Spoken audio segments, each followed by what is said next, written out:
Hey guys, welcome back to my channel. Today's video is all about breaking through plateaus.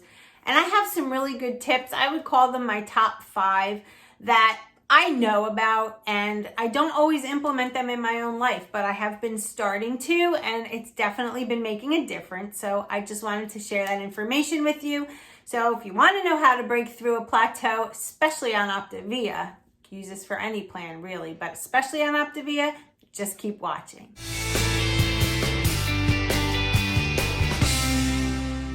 Okay guys, so how many of us fall into the plateau pitfall? I know I do, and I know most of us do.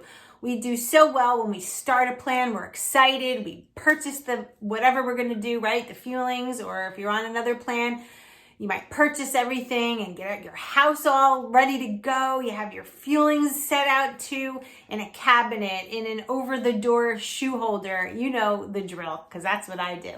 And you're so excited, and you've told everybody, like, I am starting this. I'm starting Monday. How many of us pick Monday, right? We're starting Monday. We're starting the first of the month. We're starting in the new year. There's always that excitement buildup around when we're going to start.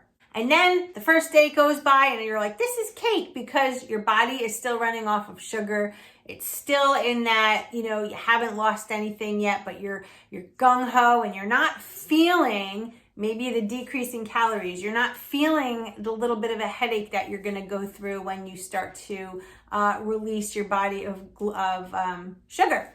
So the first day always goes as planned. The second day now, maybe you're just a little bit hungry because, wow, I just went a full 24 hours and cut back so much from what I'm used to. And then maybe the third day you're like, holy crap, here's this headache. What is going on? Your body is reducing and releasing fluids from your body, right? When you don't have a high intake of sugar and carbohydrates, your body releases all of that water, and sometimes it can cause a headache.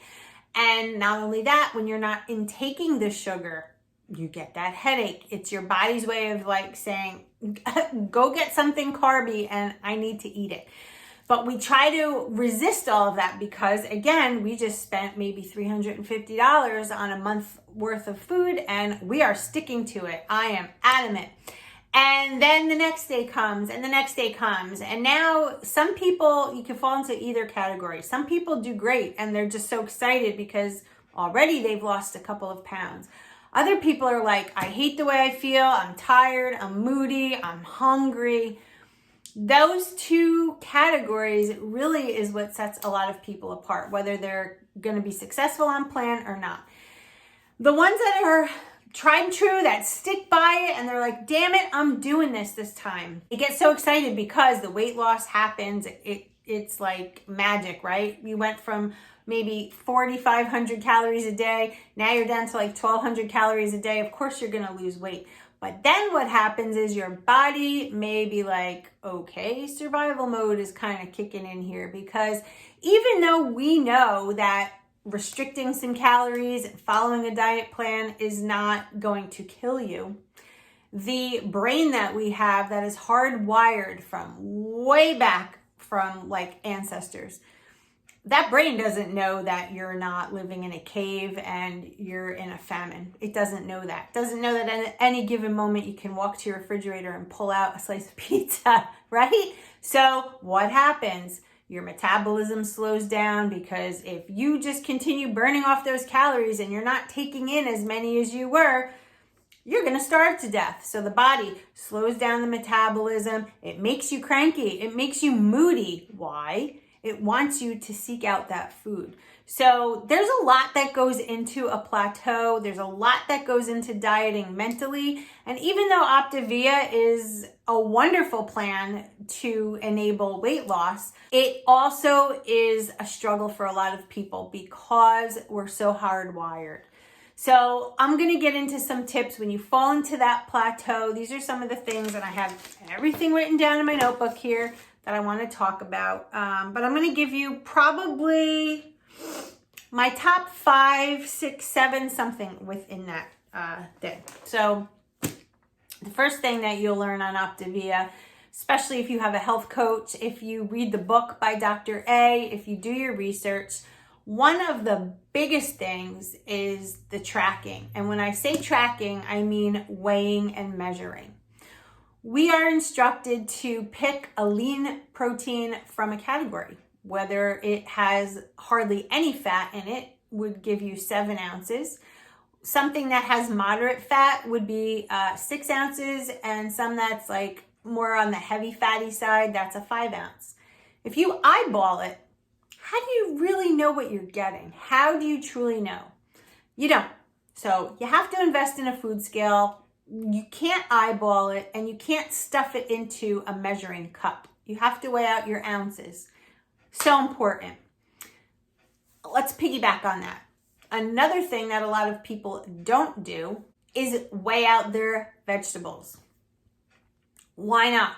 Why are we eyeballing it? Why are we trying to stuff broccoli into a measuring cup? Measuring cups are used for liquid. Did you guys know that? Measuring cups are for liquid, not for solids. So if you take a half of a cup and you toss some broccoli in there and then you weigh it out, the most accurate portion you're going to get is the one on the food scale. Because if Optavia says to you to get, I'm just throwing a number out there, 100 grams of broccoli, right? If you weigh it out, you're getting 100 grams. If you stuff it into a cup and then you weigh it, it might only be 50 grams.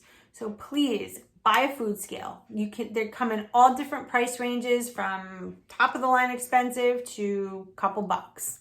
Buy a food scale. Bed Bath & Beyond. Use your 20% off coupon. Done. Okay, so we're going to do that. We're also going to be tracking. If you recall, when you first jumped on this Optavia bandwagon, you got a little booklet that came with you in your first order. And in the booklet, which I should have pulled out to show you, it talks about tracking, and it gives you a full week of places where you can write fueling number 1, fueling number 2, fueling number 3, 4, 5, and 6. I call my lean and green a fueling. That's why a lot of you always say to me, how come you eat six fuelings a day? I have 5 fuelings and 1 lean and green, and that equals 6.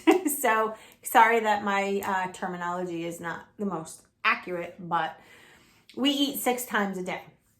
If you track and write everything down, you write your fueling, you write the amount of lean you had, and then you look in the category and it'll say, maybe you chose the 7 ounce, so now you can have 2 healthy fats. It's important to get them in. I broke that rule. I stopped having the good fats for a period of time, and I noticed a big difference once I started adding them back into my diet. It keeps you full longer. It helps regulate hormones. Healthy fat is needed, right? We can't just eliminate that. So weigh out your lean, weigh out your green, and start tracking. There's a video that I have up that I posted maybe a month or 2 ago, where I bought a dry erase board from the dollar store and I put it on my refrigerator, and every day I write the time, what I had. I check off my healthy fat. I check off my condiments. That's another thing I want you guys to start tracking. Track your condiments. It's important. How many times do we have a Laughing Cow, maybe a Splenda soda, or, like your condiments count, and it's so easy to forget, I had a Laughing Cow with my brownie this morning. You can forget that, simple. But it's all pre-calculated, this diet plan. The amount of calories, the amount of protein, the amount of good fat, everything is like a formula. And when you don't adhere to that, that's when a plateau can happen. Another thing that I want you all to start doing is moving, especially in the time of COVID. So many people are working from home now. So many people aren't going to the malls or out and about. We're kind of a little bit stagnant. I want you every day, at least once an hour, to get up and move. Get up and move. Go for a walk around the block. Walk up and down a flight of stairs in your house. Get up off the couch. Get up off the chair. March in place. If you can't walk, if your legs are bad, move your arms up and down. You can sit on a couch and move. Just move. Okay, I'm not saying that you have to, make a gym in your basement like we did. I'm saying move, because we fall into the bad habit of not exercising, because a lot of health coaches, Dr. A, everybody says, don't go hard on exercise. Maybe that's true, right? Sometimes heavy exercise can make you hungry and you don't want to supplement those calories. However, 30 minutes of walking every day, that is never going to hurt anyone. In fact, it's recommended by all cardiologists, all medical professionals. 30 minutes a day of movement at like a clip. I don't mean like 5 minutes here, 5 minutes there, although that does add up. You want to get your heart rate elevated just a little bit, at least 30 minutes a day. So I would recommend 30 minutes a day. And if you're already at 30 minutes, add an extra 5 minutes onto that. If you walk around the block every day, maybe for the next week, walk around the block and then another half of a block and then turn around. Just increase your activity. You know, if you're watching TV, every time a commercial comes on, stand up and march in place. Easy, right? Every time a commercial comes on, you know how many times and the amount of time you'd be at 30 minutes by the end of your show. Pretty much guaranteed. Okay, so another thing I like to call is like brainstorming. So a lot of people say to me, they write to me, they're like, I was so good all week, and then the weekends are just, that's when I go off plan. Maybe I went and had some pizza. Maybe I had something simple like a cookie. And then in your head, you're like, well, I just screwed that whole day up by having a cookie. So I might as well just eat whatever I want for the rest of the day. Start fresh tomorrow. Don't even go there, okay? Brainstorm. Obviously, we all have trigger foods. Don't buy them. And if you sit and say to yourself, well, my spouse likes it, my kids like it, okay, maybe that's a reason to buy it. I don't know.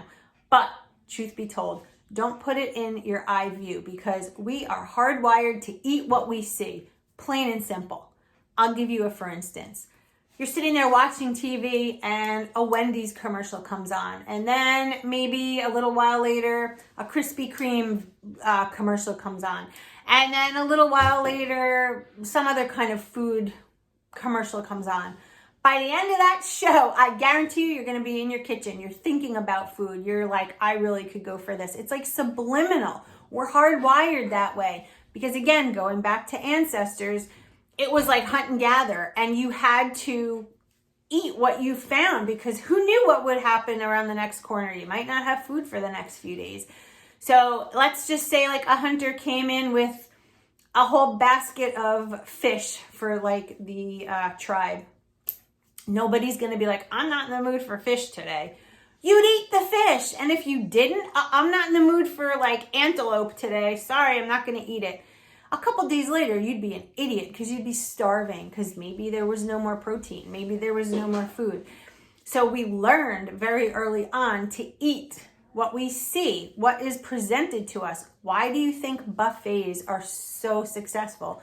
You are literally at like eye candy central. There is so much to eat, and I will bet to say, if any of you have ever been to a buffet, you didn't walk in and take a little bit of broccoli, a little piece of chicken, and sit down and be like, I'm done.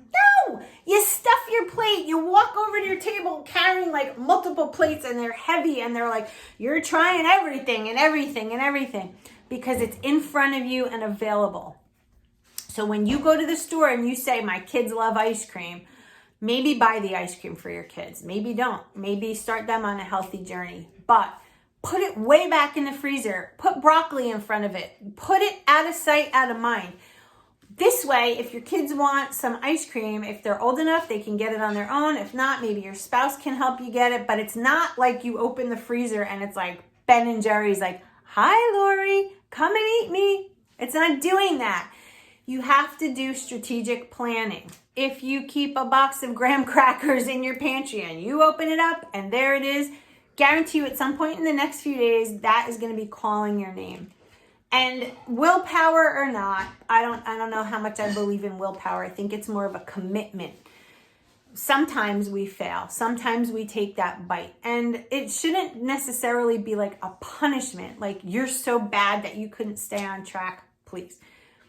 What's being on track, right? It's a choice. It's a commitment. Optavia is a commitment and a choice that you've made to better your health It's good food. It's got vitamins and minerals, probiotics, all included.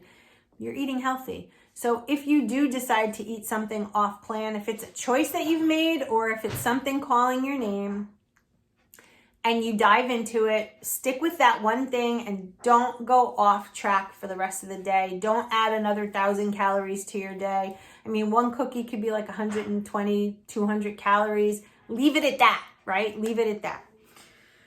So brainstorm. If you're driving to work and you every day pass McDonald's and you know those McDonald's fries or pies or whatever, just those were like horrible for you. You always stopped. You always went to that drive-through. Maybe drive to work a different way. Try to brainstorm your day. Think about your day. Think about what situations you're going to be put into. Are you going to a wedding? Do you know there's going to be a ton of food? Brainstorm your way through it. All right, so another tip I have is, okay, so we have to keep track of sleep. We have to keep track of sodium. We have to keep track of our bowel because all of those things, amongst a host of others, can influence the scale. Prime example, Friday night, I made cauliflower rice, like a fried rice, a mock fried rice, and I added soy sauce to it. I was up almost a full pound on my weigh-in day. Now, that wasn't a full pound of fat. I didn't eat off plan the whole week. And, I was like, why did I do that? Prove my point. The next day, that was gone. It was sodium. So a lot of times people will say, this isn't working, that's not working, because they are 100% relying on the scale. So one of the tips I have to break through this whole plateau thing would be to measure yourself. Get a tape measure and measure your waist. If for anything, measure your waist, measure your thighs, measure your chest, the hips. Those are like the mainstays where people gain weight. If you don't gain any weight in those areas, but you do in your arms, measure your arms. Most people don't spot reduce. Most people lean out kind of like all over. Some people say, I only lose weight in my face. I only lose weight in my stomach, but you'd be surprised. But if you are consistent with worrying or relying on your scale that you step on every morning or every week, you can do yourself a disservice. So unless you're conscious and aware that you might be up and you may fluctuate because that's normal during the week, just keep that in mind. It's not that you gained a pound of fat. A pound of fat is equivalent to energy as 3,500 calories. So if you are above your calories by 3,500, you will gain a pound. That's just the way the math works. But if you have a lot of sodium, if you have pickles, olives, and soy sauce the day before you get on a scale, you're going to be up. And it's not because you gained fat. It's because you had a lot of sodium. The lack of sleep. When you don't sleep well, you crave things. The body has a way of saying, I know you need energy, kiddo. I know you need it. So I'm going to make you crave some sugar. And because you only slept 4 hours and you have a busy day ahead of you and you haven't stopped and you feel like you're going to crash, you might want a sugary coffee. You might have the urge to pull into Starbucks. You might have the urge to eat something totally off plan, like, oh my God, something carby and cheesy. I always say pizza because that's one of my favorite things. But that's your body's way of saying, I'm going to give you some energy so that you can stay awake. So if we can nip that in the bud by getting a good night's sleep, you'll notice a big difference in your energy and your cravings. Another thing is constipation. I have a whole video all about it, about constipation. If you're constipated, that can also cause an increase on the scale. So be mindful of maybe you haven't had a bowel movement in a day or two, and maybe that's why the scale's up a little bit. So there's a lot of things that can influence the number on the scale, and it doesn't mean that your plan isn't working. It just means maybe give yourself a couple of days. Maybe try these tips and tricks and see if they work. All right, so the last thing I have is celebrate your success. I get asked sometimes, why do you post pictures of yourself on Instagram in outfits when you're like a food person? Really? All right, I'm going to answer that for you right now. Why do I post pictures? I post pictures, my Instagram, yeah, I'm out there, but honestly, it's for me. I like to see changes. I'm proud of what I've done. I'm proud of what I'm currently doing. And I don't think that I should not be, right? I think every one of us should be. Be proud of your successes and celebrate them. Maybe posting on Instagram isn't for all of you. Maybe it is for a couple of you. However you need to celebrate yourself, do it. Be proud. Scream from the rooftop. Tell people, I just lost 10 pounds. I just lost 1 pound. What a great accomplishment. When you feel good about yourself, when you feel proud about yourself and what you're doing, studies will show that you can continue. It's the people that are like, this isn't working. I look like shit. I would never post a picture of myself. Those are the people that fall back into old habits. People that are like, positive mindset, encouraging to others. Try it on yourself, because I know a lot of you out there who constantly encourage and tell me, you're doing a great job, Lori, you're so inspirational, all these other things. But do you ever say those things to yourself? Because you probably deserve those accolades also. I know a lot of you out there are working hard on this, and I know it's not easy. And I'm not saying these tips and tricks are the cure-all for breaking through a plateau. But what I am saying as my final tip, celebrate your success in any fashion other than going to buy a cake or ice cream. Celebrate it. It's so important that we give ourselves acknowledgement, right? When we are working hard at anything, let's say you're trying to learn to ride a bike. You've never ridden a bike. When you finally get that bike to go without training wheels and all that other stuff, we're all jumping for joy. You're excited. Kids get excited. When you paid off credit card debt, hallelujah, right? It's like we never give ourselves credit for losing weight. So do it, and don't wait to the very end. Do it throughout your journey. Every pound you lose, that should be like a hello, hallelujah celebration. And if you don't want to tell somebody, celebrate it yourself. Write yourself a note. You did great this week. Post it on your refrigerator. Something to validate the hard work that you're doing. And with those tips, I guarantee you'll break through that plateau. And if not, leave me a comment below and we can maybe talk about things off camera. I don't health coach anymore, but it's like, there's still that. I still love to help you guys. So if I can do that for you, I'll try. And I hope you take my little tips and any other tips that you have. Let me know. Let me know some things that you use or have used to break through your plateau. I would love to know. And I'm sure that a lot of viewers here can scroll through the comments and read your ideas. I think it's great. It's a great way. It's a great platform that we can all use to help one another. So I hope you liked today's video. I hope it was helpful. If it was, give it a thumbs up. Share it with your friends. Throw a comment in there. Let me know what you're thinking.